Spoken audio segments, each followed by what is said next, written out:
Hi everyone, my name is Dr. Mitchke and we will be starting the orientation for new MSW students in just a few minutes. So we're going to wait for a few more people to join us and then we'll get started with the orientation. So hopefully you can hear me. Why don't we use our chat feature to make sure you understand how the chat works and to see if you can hear me.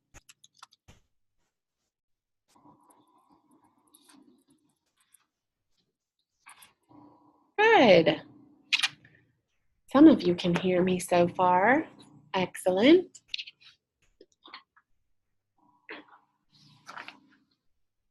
Let's see.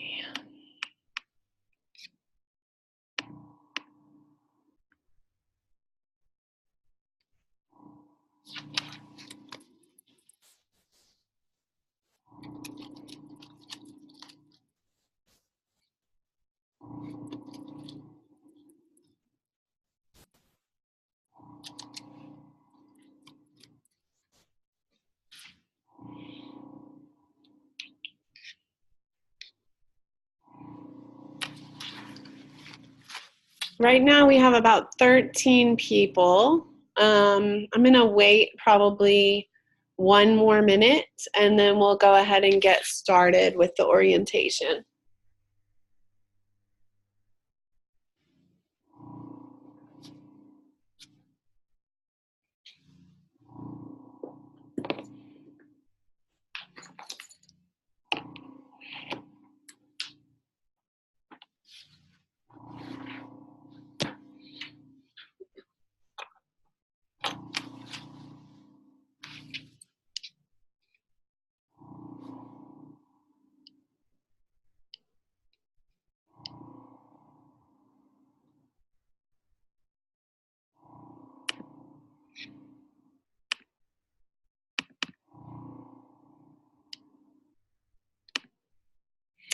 Okay, so on your screen now, you should be seeing a slide that says MSW Online Cohort Orientation, Direct Practice with Children and Families, Spring 2019.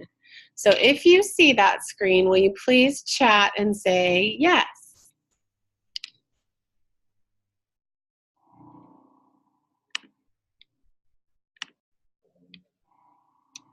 Super, you do see it. Awesome. Okay, and it sounds like y'all can hear me, so that's good too.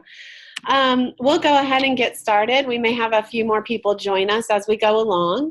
I just want to let you know that this session is being recorded. That's so that if you have to leave at any point during the session, that you'll be able to access the recording later. I will email it to all of you, along with a couple of other things that I'd like you to review after this session. So with that said, we're going to go ahead and get started. My name is Dr. Diane Mitchke, and I am the Director of Graduate Programs here at the School of Social Work. And I am absolutely thrilled to welcome you to orientation today. Let's first make sure you're in the right place. So you are a traditional student, which means that you're coming in with a bachelor's degree other than social work. You got a bachelor's degree in something else, or it's been longer than 6 years since you got your bachelor's degree in social work. And so you'll be part of our 2-year program. You've signed up for the online only program, which is a 24-month program or 2 years. You will plan to graduate in December of 2020.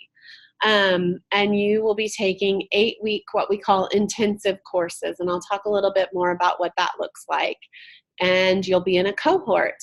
So these people that are on this call today, along with probably about 15 or so others, will join you in the classes that you're taking. So you'll get to know them through your classes. So that should be really good in terms of developing some relationships and some networking. So if this doesn't sound right and you think you might not be in the right orientation, please let me know. You can either get off the call and email me, or you're welcome to stay on the call if you just want to hear the information. But I'm going to assume that all of you are in the traditional online 24-month program. So we're going to go with that assumption unless I hear differently from you. So let's see. Most of you should be familiar or should have seen something that looks like this. This is your degree plan. This should have been given to you. Uh-oh, it says Maria's not having trouble hearing me. I think most of the rest of you can hear. Maria, you might work with the audio on your computer to see if that can fix the problem. The other option that Zoom gives you is that you can sign on via telephone if you're having trouble with your computer's audio. So you may be able to sign on via telephone. And I think the information for that is housed within the Zoom sign-on link as well when you signed up. So hopefully you'll be able to figure that out. And if not, you can always watch the recording because that will have sound. So to share with you, this is the degree plan. As I said, this is probably something that looks familiar to you. Your advisor probably gave this to you when you talked with them about wanting to be in this program. If this doesn't look familiar, you can download it also from our website. But this basically is the outline of how you will progress through the program. So you'll start in the spring in January, and you'll start by taking human behavior and the social environment and generalist macro practice. And you'll take those classes for 8 weeks. And then when you finish those 2 classes, you'll move on to the second 8 weeks of the spring semester, where you'll take generalist micro practice and foundations of policy. And so that will take you through the spring. In the summer, your classes aren't divided up into 2 sections. So instead, you'll just take 2 classes throughout the summer, which ends up being 11 weeks. And then you'll kind of start the same pattern again in the fall. And you'll take 2 8-week classes, but then you'll also start your field placement in this fall, and then you'll continue that field placement in the spring. Then in the summer, you will take 2 11-week classes as well as an advanced field placement. And then you'll split that again into the fall, where you'll take another field placement and 2 more classes, and that will be the end of it. So it's going to go pretty quickly. One of the nice things about being in a cohort like this is that you can really plan out, when you're going to be ready to graduate, when you're going to be ready to start thinking about taking the licensing exam, and then looking for jobs. So it's going to be a quick 24 months.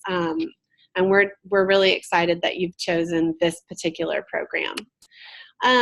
This is a picture of the Arlington campus. We're here right in between Dallas and Fort Worth at the UTA campus, and the School of Social Work physical building is located on the far north end of campus. So if you live in another part of Texas, but you're in the DFW area and want to come by for a visit, I hope that you'll stop by and pop your head in. I'd love to meet you in person.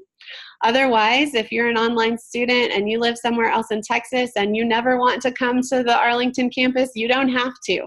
That's one of the benefits of being in our online program. I do hope that come December 2020 that you'll consider participating in commencement so I can physically shake your hand and congratulate you for completing your MSW. So put that on your radar, because I'd love to meet you in person at that point, if not before. Our dean is Scott Ryan, and our associate dean is Dr. Deborah Woody. And as I said, my name is Diane Mitchke. And I would like to introduce you to Carla Arenas Atosha, who is going to be your kind of lifeline in terms of online student support. So I'm going to let her introduce herself to you. Hi, everyone. So just like Dr. Diane Mitchke mentioned, I basically am going to be like a one-stop shop for you whenever you have questions or you need support, or even if it's just positive things that you want to share.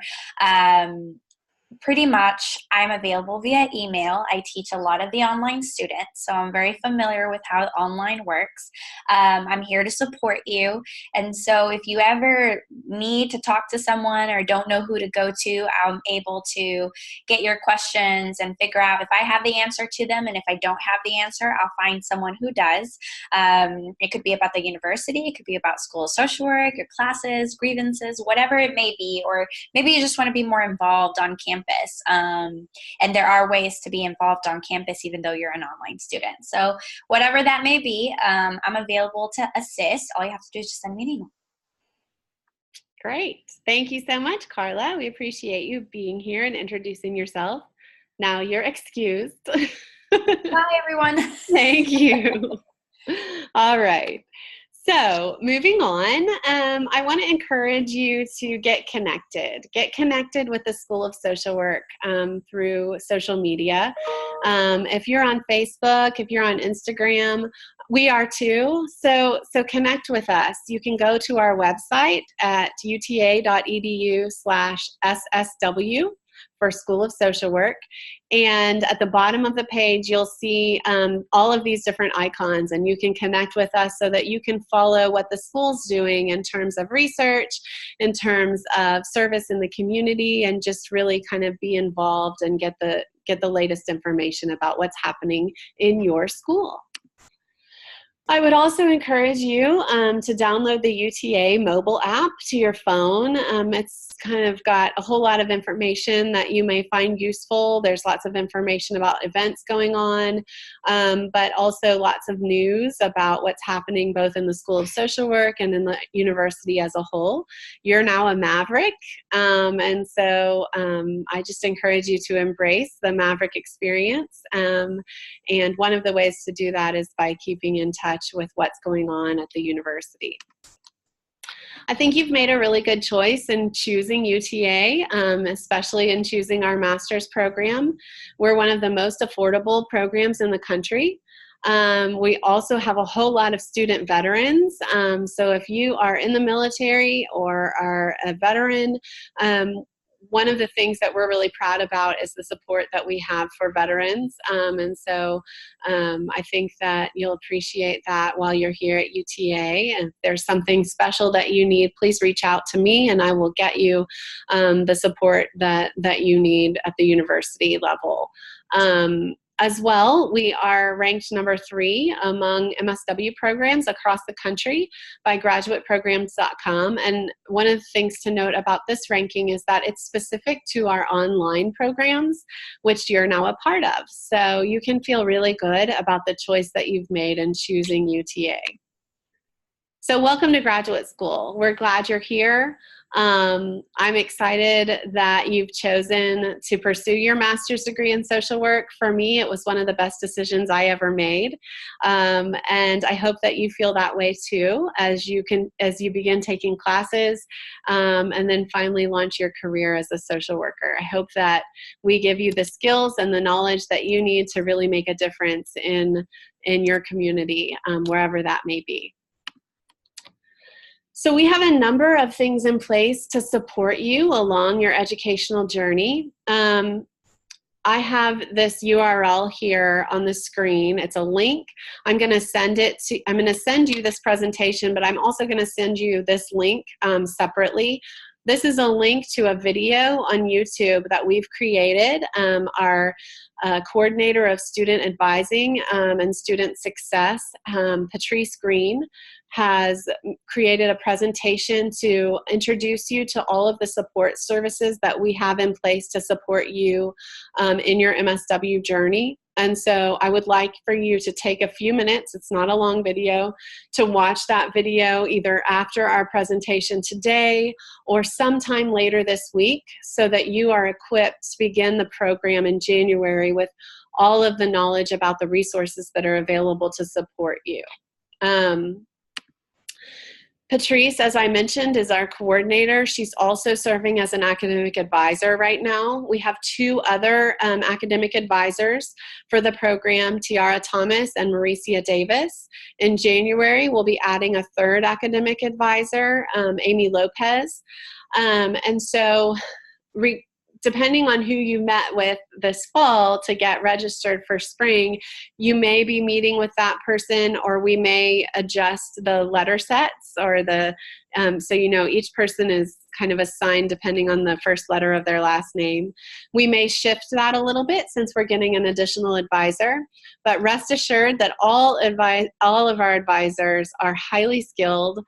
All of them have LMSWs, and they can provide you with accurate, up-to-date information about which classes you need, how to get registered, and also they can provide some career counseling. So if you have a question about the direction you want to head after you graduate, then talk to your academic advisor. They can give you additional information about different fields of practice and kind of just talk with you about what that might look like career-wise.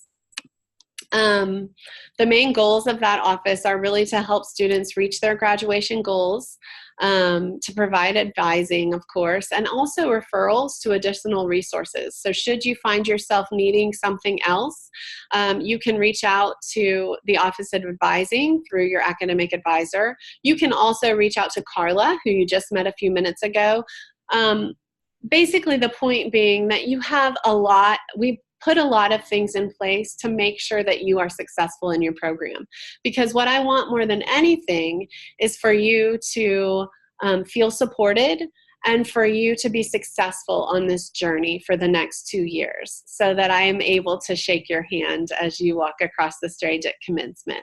So whatever we need to do to support you in that journey is you just need to let us know if there's something additional that you need, and we will work to provide that for you so that you can have success. There are a number of university-wide resources for social work students, and I just want to introduce you to a few of them that I think are really the most important ones. The first one is obviously our main homepage, uta.edu.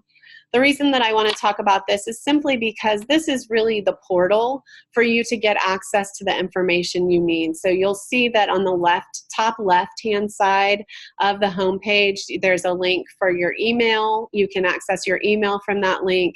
Also MyMav, which is where you can see your schedule of classes, you can pay your bill, all of that kind of stuff. There's also a search box on the top right-hand side of your screen.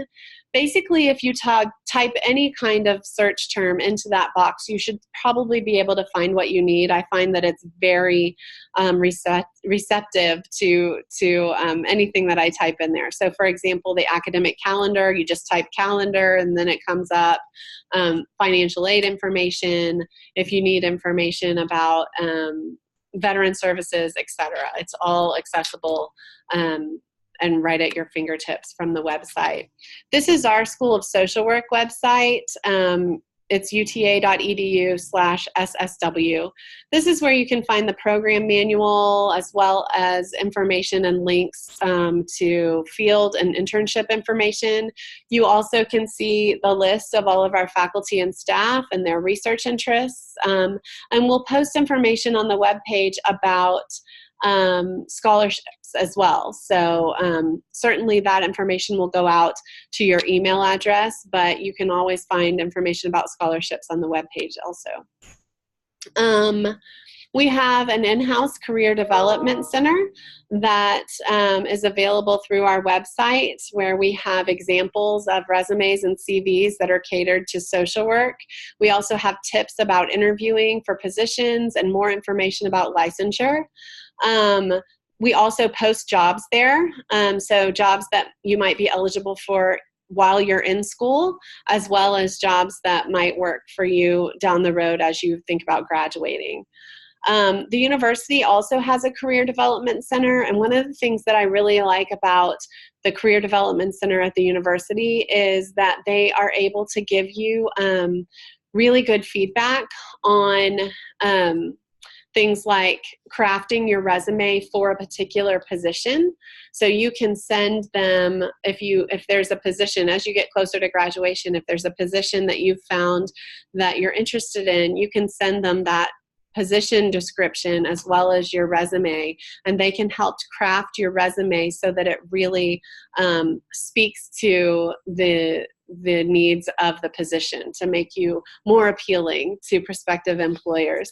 They will also do mock interviews with you. So if you have a position and you have an interview set up, for example, they will do either face-to-face or they'll do a live web conference with you, doing like a mock interview where they can ask you questions that might be asked by during the interview, and then give you feedback on your responses, give you tips about what you might do differently, that sort of thing.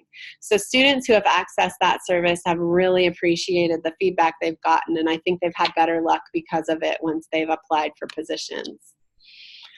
Student Affairs is another part of the UTA website, and this is an important page for those of you who think that you might qualify for disability services.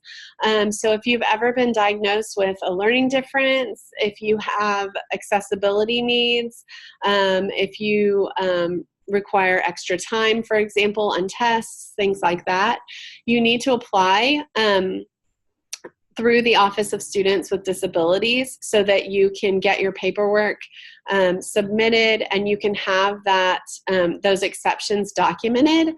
You may decide that you don't need any of the services that they provide, but it's really important that you have those in place so that if you find yourself in 2 semesters from now needing some kind of additional service, that you already have that on file, and it's not something where you're having to scramble to get that during the semester where you're in a class that you need that extra time, for example.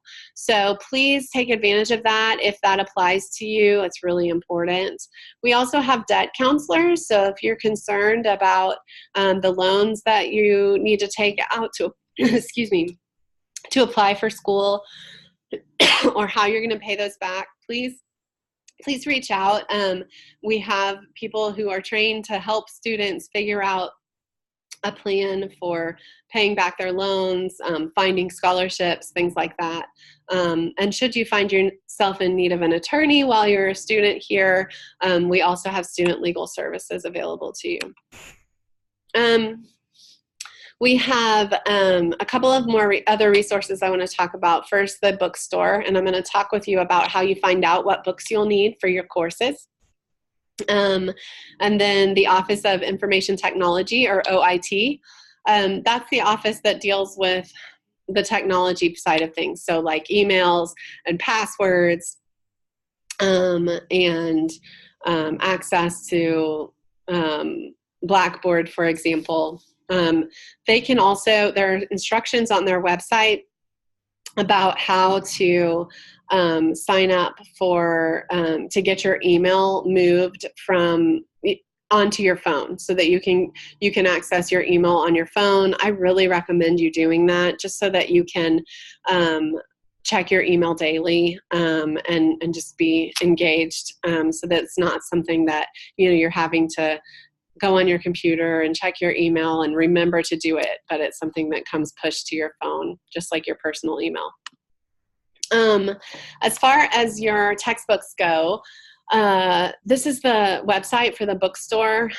You'll go to the main bookstore website, and then you'll just click on textbooks, and you'll get this screen, which I'm showing you, which you basically just enter the term, which, as you see here, is spring 2019, and then you'll enter your student ID number, which that's the 100 number that you got when you were admitted to the program.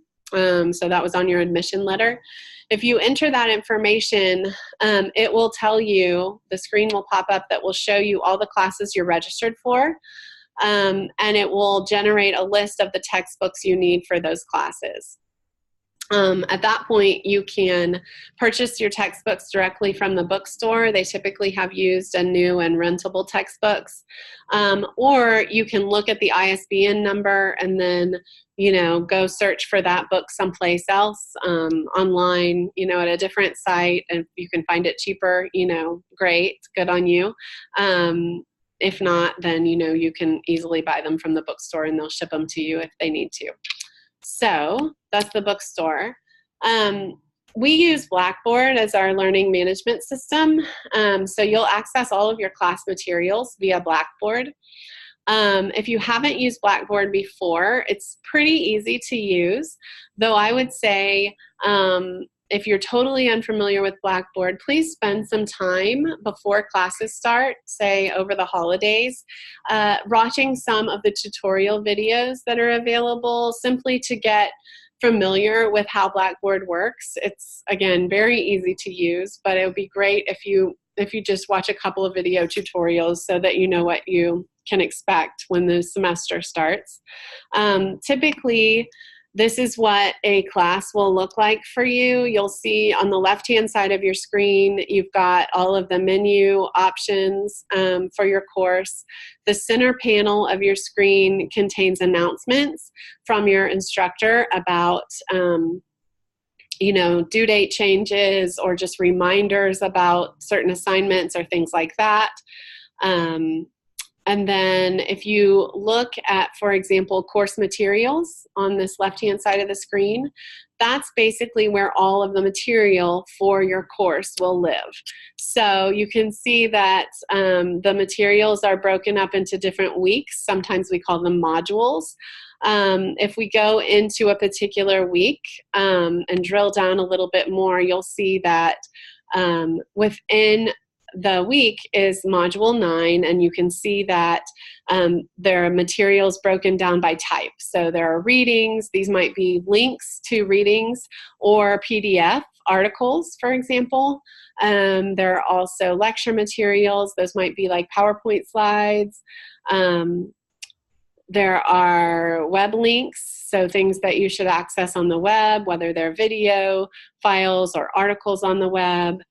There's typically a discussion that happens within the class, a discussion forum, and then additional content. You would also find, for example, if there were a quiz or a test that week, you would have that there. If there were an assignment due, there would be a link to an assignment submission page.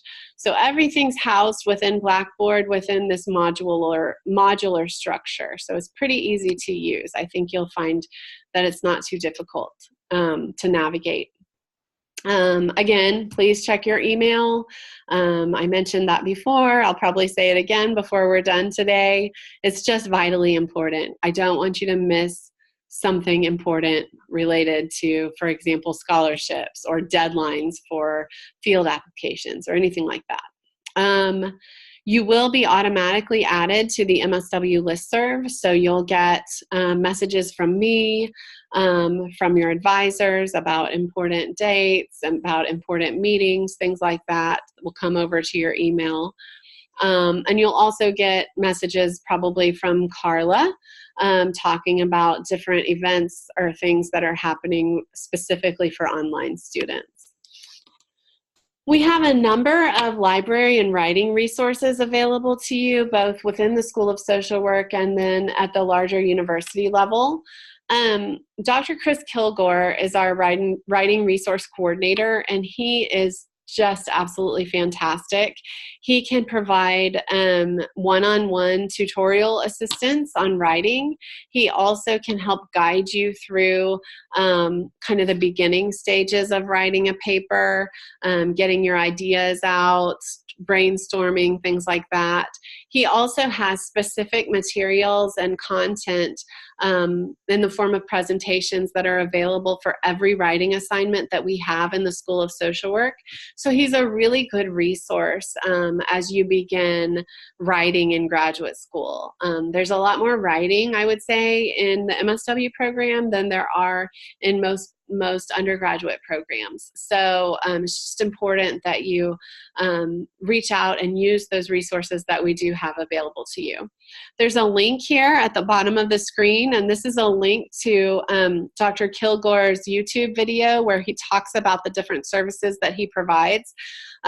There's also, as part of that video, you'll be introduced to Brooke Troutman, who is our School of Social Work librarian at UTA, and she kind of walks you through the process of how to access social work databases from the library and how to find the kinds of articles that you'll be needing throughout the MSW program. So again, after this session, either today or sometime in the very near future, I'd like you to watch both the video about our student support services that I mentioned earlier, as well as this video about our library and writing resources. Okay, and now that brings us to field education. I know that maybe some of you have questions at this point. And if you do, I promise you that we will have time at the end of the presentation to ask any questions that you have about starting the program, about any aspect of what I've talked about today, or even what I haven't talked about today. So please bear with me. I know it's a lot of information and it's coming at you kind of fast, but there will be lots of time for questions at the end.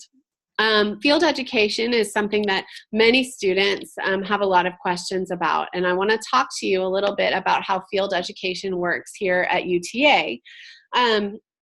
We see field as really an opportunity for you as a social work student to get hands-on practice experience in the field in a supported environment before you have to go out and launch your own career. So you're really learning from an agency expert who is your field instructor about how to practice social work in some different settings. And I think it's just really an important part of your educational experience. And I think that you'll really enjoy it and see it as valuable as well. Our field office consists of a few people. One is our administrative assistant, who is named Andron Williams, and she is really kind of your point person for answering general questions about field, making sure your paperwork is in on time, all of that kind of stuff. And you can reach her through the general field mailbox, which is sswfield@uta.edu. We have an assistant dean of field education. She's in charge of the field office. Her name is Dr. Dawnetta Smith.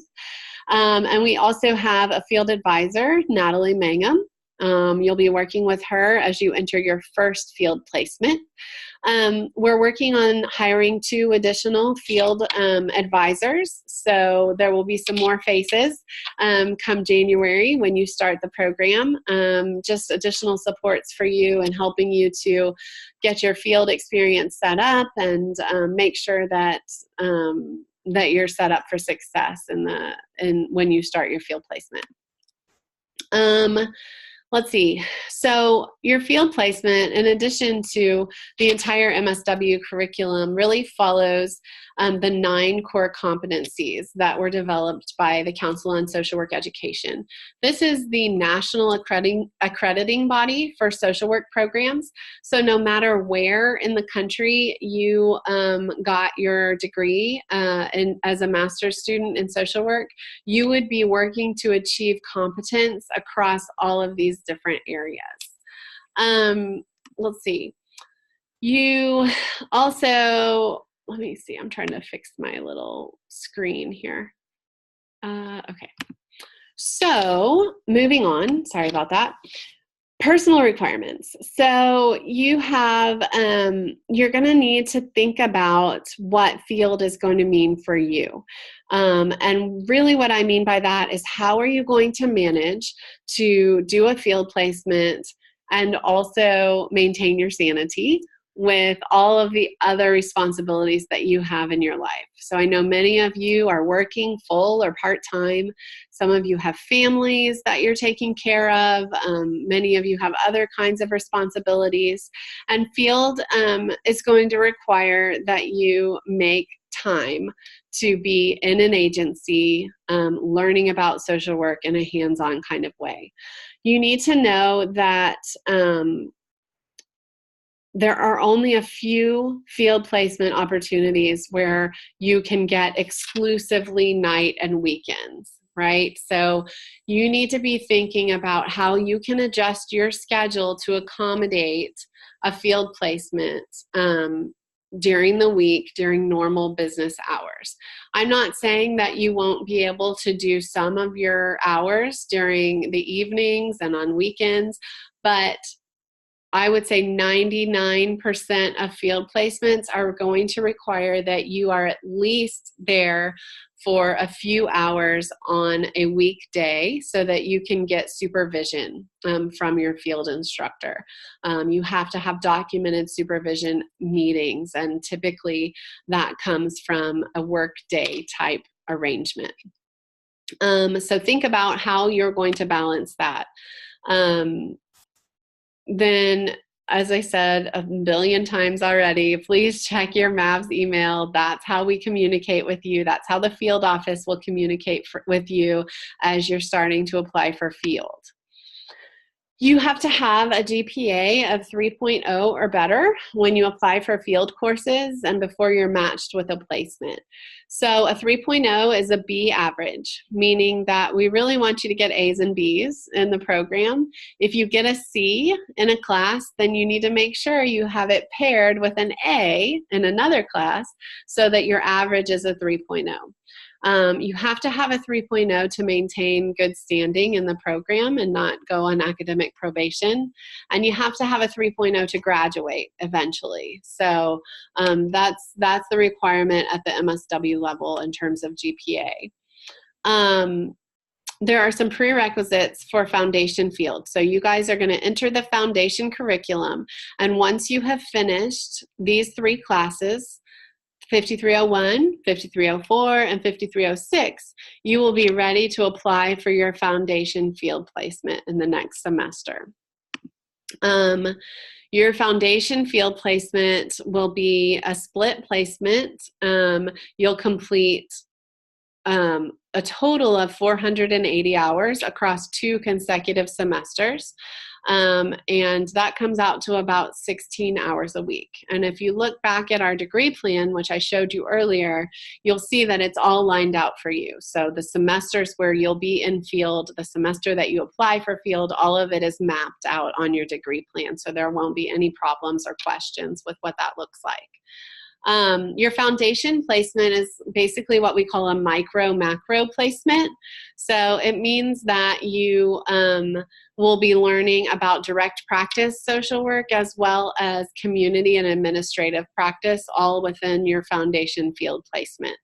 It kind of gives you a taste of what the different kinds of social work are. So you won't have a specific children and families placement necessarily at the foundation level. Some students choose to do a block placement. A block placement means that you would complete all 408 hours in one semester. That comes out to a whole lot. That comes out to about 32 hours a week. Most students choose not to do a block placement because it's just a whole lot of time that you're spending in an agency in addition to taking your courses and doing whatever else you have going on in your life. It is an option. If it's something that you want to consider, I would encourage you to reach out to your academic advisor and talk about whether that a block placement might be a good fit for you when you do your foundation placement. In terms then of after you finish your foundation placement, you'll move into your advanced MSW placement. And you guys are children and families, so the prerequisites for the advanced placement are to finish all of your foundation coursework and then also to take advanced micro practice and direct practice children and families. So once you've finished those, you'll be ready to enter your advanced placement. It works just the same way, where you have 480 hours that you're doing across 2 consecutive semesters. Again, it's 16 hours a week about. And the block placement works the same way again. So some students choose to do a block. Not many of them do. It's a lot, but if that's something you want to consider, then reach out to your advisor. When it's time to apply for field, you'll get an email from the field office saying that the application window is open for field placements, and you'll fill out all the sections of the application online, and then once the application's complete, you'll submit it, and the field office will look at it and get back with you if there are any issues with accuracy or completeness, or if they have any questions for you. As part of that application process, you'll also have to purchase liability insurance. And we make this really easy for you. There's a link on our website to several different providers of professional liability insurance. You'll purchase a policy that will cover you for 1 year in case there's a problem at your placement and you are sued, for example, by the client or by the agency themselves. This policy will protect you. It's required that we have a policy for every single student on file, and it typically costs between $30 and $50. So you'll purchase one policy and it will cover you for your foundation placement, those 2 semesters of foundation, and then you'll purchase a second policy and that will cover you later on when you do your 2 semesters of advanced placement. The field office will look at your application and match your needs with the agencies who have requested students. We're affiliated with over 700 agencies, but it depends on the semester, and how many agencies are actually requesting students. But we always are able, I don't know that we've ever not been able to find a placement for a student. That's kind of our commitment to you. That said, if you live outside of the DFW Metroplex, the process will look a little bit different. So if you live outside of the Metroplex, then we have on our website a list of affiliated agencies that we've worked with before in other cities across the state of Texas that have existing agreements with us. So those are placements that we've already worked with in the past where those potentially you could do your placement there.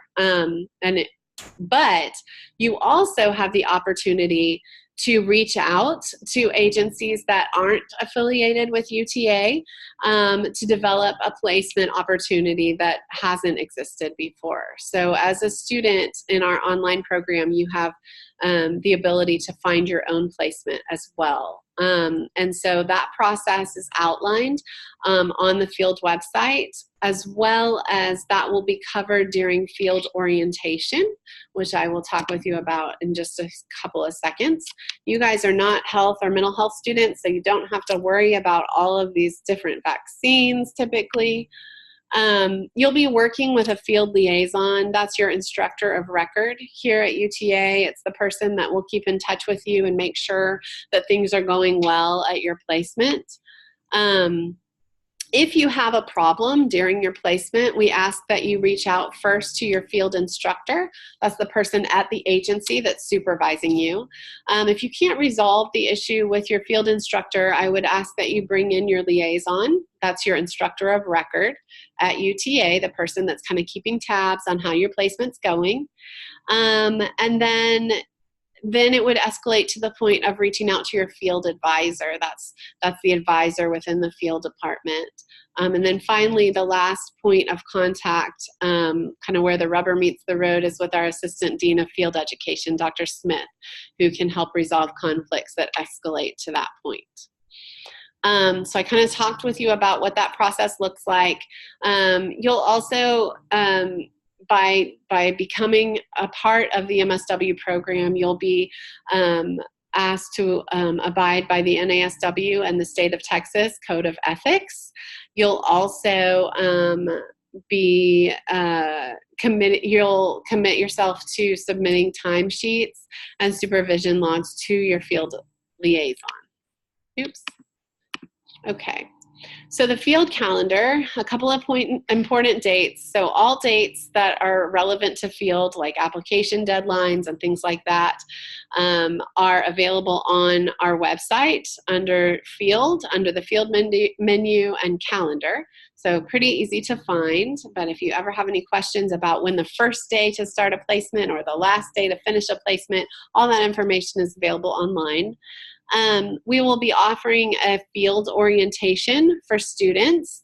We'll have 2 of them. One is on January 9th and one is on February 20th. So you can consider putting those on your calendar. You only need to attend one of those 2. They will be live conferences just like this one, where we'll have face-to-face students as well as online students participating, and they'll provide more detail about the field process and how to find an agency or get connected to an agency at that time. I wanted to briefly discuss licensing because I know many of you may have some questions about what it means to be licensed as a social worker.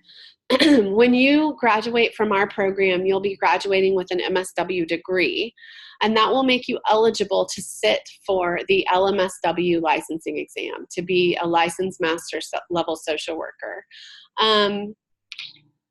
There are 2 different kinds of social work licensing exams. There's the LMSW, which is the one that you can take right after you graduate. And you apply to take it through the state. You can actually apply to take it the semester that you're graduating. And that way you can go ahead and sit for the exam, and when you graduate, you'll immediately be licensed. So that's really nice. And you just take it at a local testing center wherever you live. They'll assign you a location that's close to you. Some alumni decide that they would like to be licensed clinical social workers, and that is an advanced license that you can sit for after completing a few tasks. So, for example, if you graduate with your you graduate with your MSW, you sit for the licensing exam, then you become a licensed MSW. Then if you become employed in a position where you're doing clinical social work and you're supervised by someone who can provide you with monthly supervision and document that supervision in a qualifying position, then you would accumulate your hours. You need 3,000, which is about 24 months of full-time employment. Then you can apply to take the LCSW exam. And basically the LCSW exam qualifies you to diagnose and treat mental illness. So I don't know what the percentage of alumni is that actually sits for the LCSW exam. It really just depends on kind of what you want to do as a social worker. A lot of social workers get their LMSW and then they don't have they don't need to get the LCSW because they're not interested in, or their job is not relevant to diagnosing mental illness or treating mental illness. So it kind of just depends on where you find yourself practicing. For example, if you end up working as a social worker in adoption and foster care, you may very well decide that you don't need your LCSW license because you're not being asked to diagnose mental illness. So hopefully, it kind of just depends, and there's no reason that you would need to decide that at any point now or really anytime soon.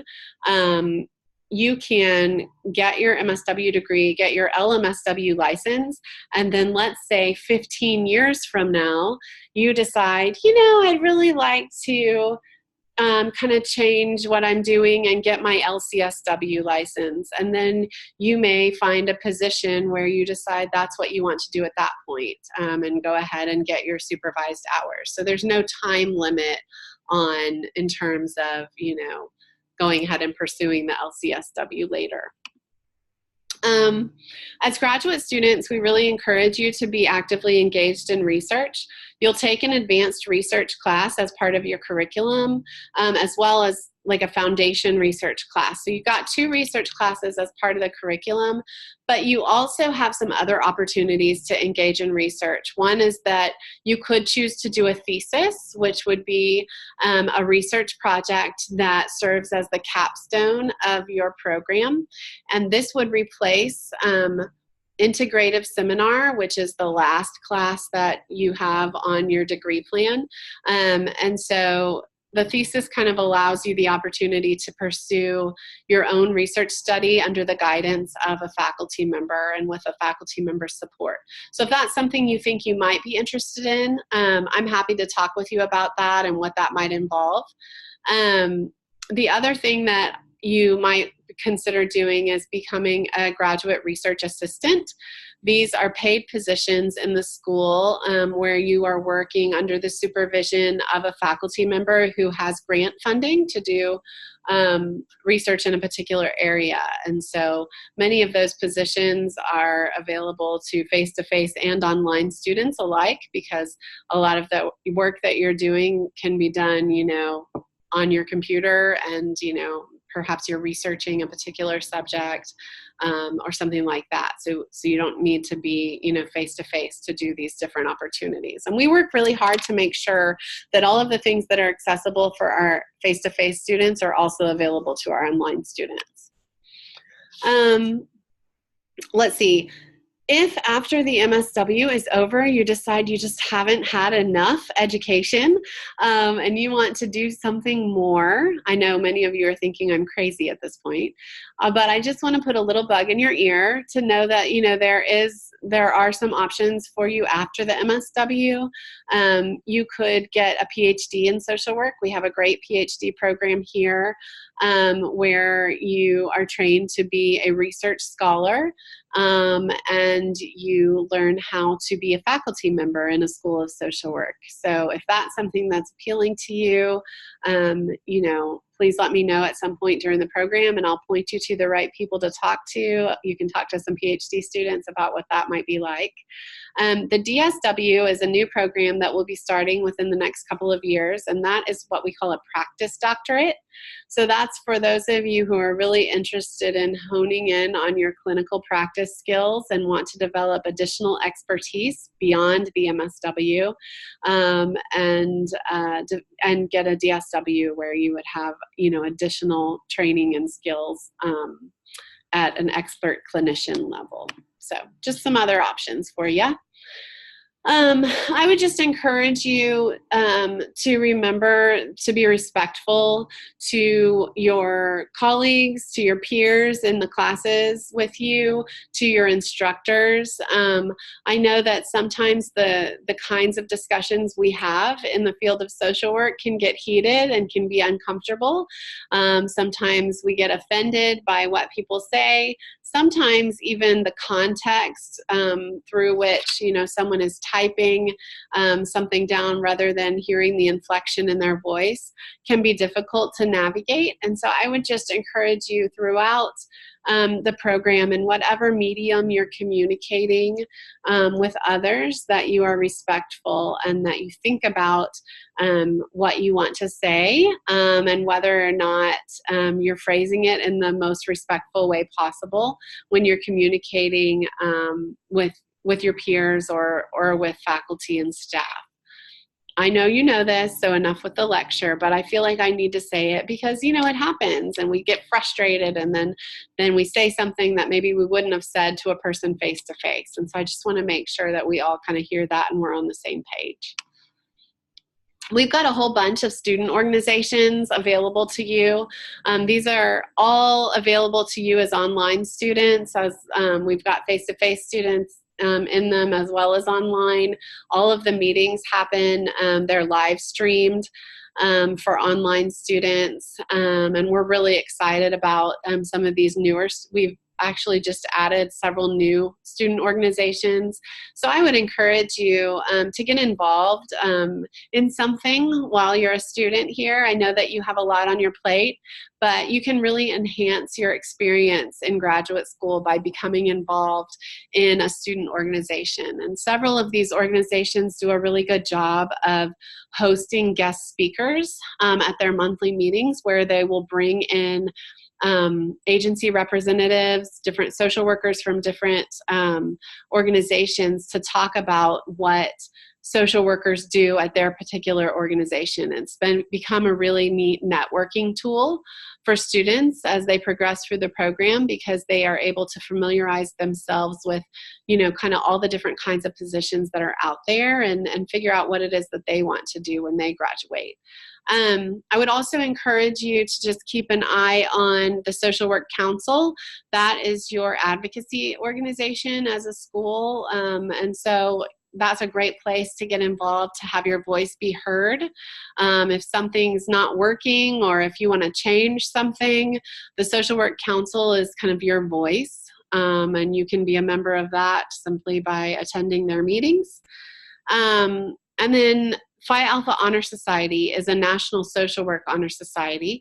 You'll get emails about how to join Phi Alpha once you establish your GPA in the master's program, because it is an honor society, so it's based on your GPA. And if you qualify for that, I would highly encourage you to join, because it looks great on your resume. And also you get to wear special honor cords at commencement.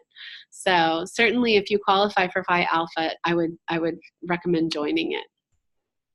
This is my name. I have been talking for a really long time. You're probably tired of hearing me. This is my email address. Please reach out to me if you have questions or if I can help with something. Ginger Jackson is the MSW program assistant. You've probably received several emails from her. Welcome you to the program and sharing this information about this particular orientation with you. She's a good person to reach out to if you have questions about how to access information, or who you need to talk to about, particular questions. She's good at providing you with those resources as well. Okay, and finally, I can take a breath and ask if there are any of you that have questions for me based on what we've talked about today. So I'm going to open it up to the floor. If you'll use the chat feature to type out your question, and then I'll answer it for everyone. So I'm going to take just a couple of minutes to see if there are any questions.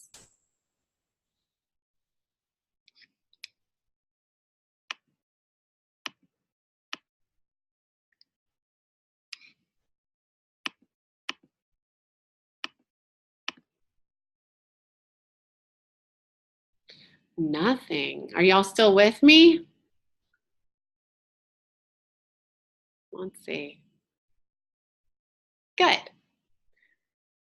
Okay, good. I'm glad you're still with me. I can't believe you have no questions. I must be getting really good at this. Okay, Lauren is asking, she says, I currently work for Baylor Scott and White Hospital in College Station.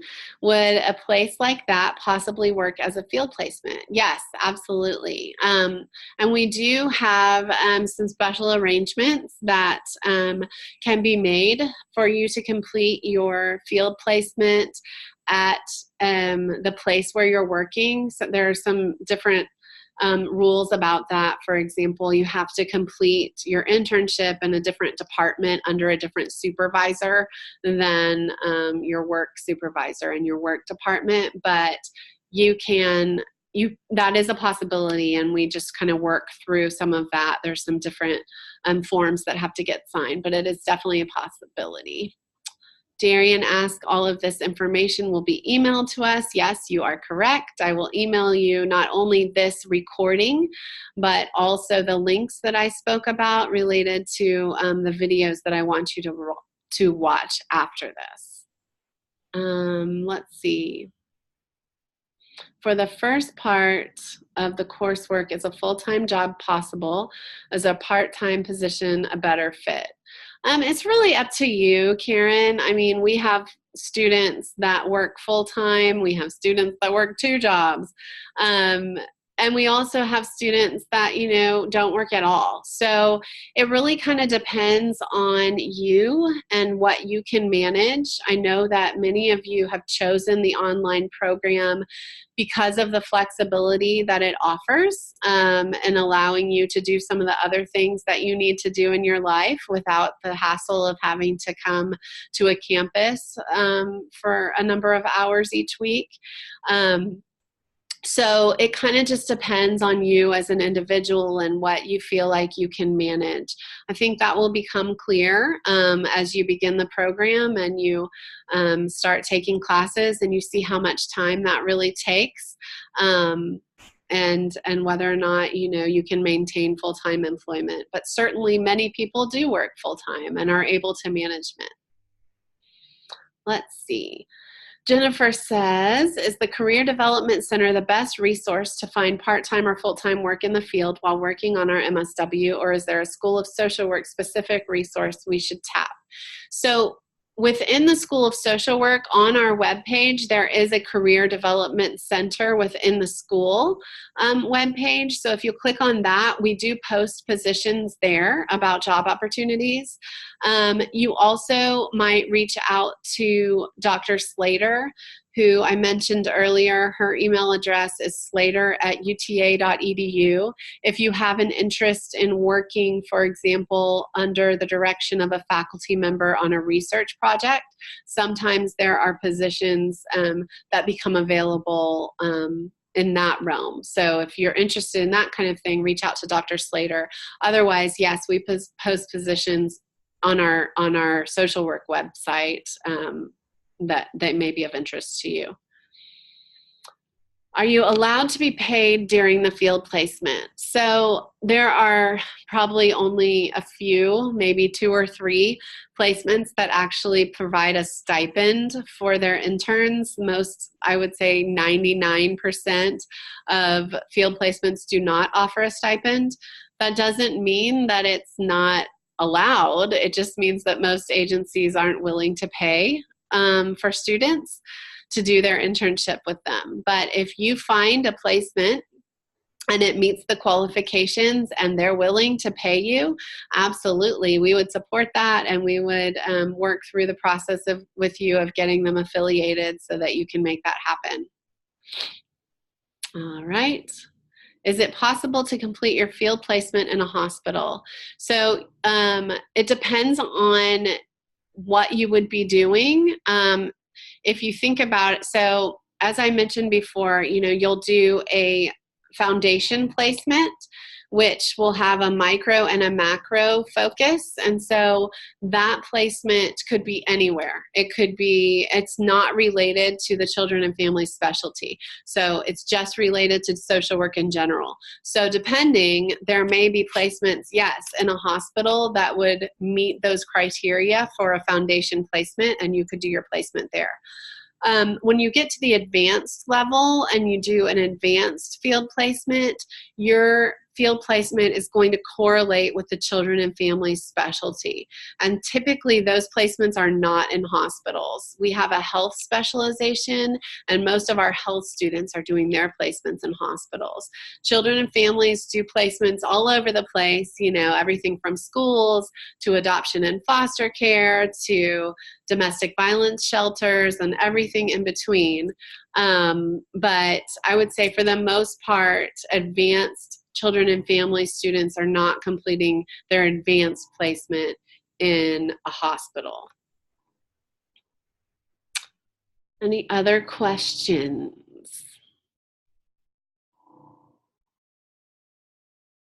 Okay. Well, I hope this was helpful for you all. I've done a lot of talking, but I've enjoyed kind of this back and forth, and I hope that some of the questions that you've had were answered. Please know that if other questions come up, just email me. I'm happy to answer your questions and get you feeling comfortable starting our program. I'm really excited that you've chosen UTA. I want to make this a great experience for you, and whatever I can do to ease this transition for you, please just let me know. I appreciate you participating today. I will be in touch with this recording and the links that I talked about, and I look forward to you joining us in January. So y'all take care and have a wonderful day and a great holiday. Bye, everybody.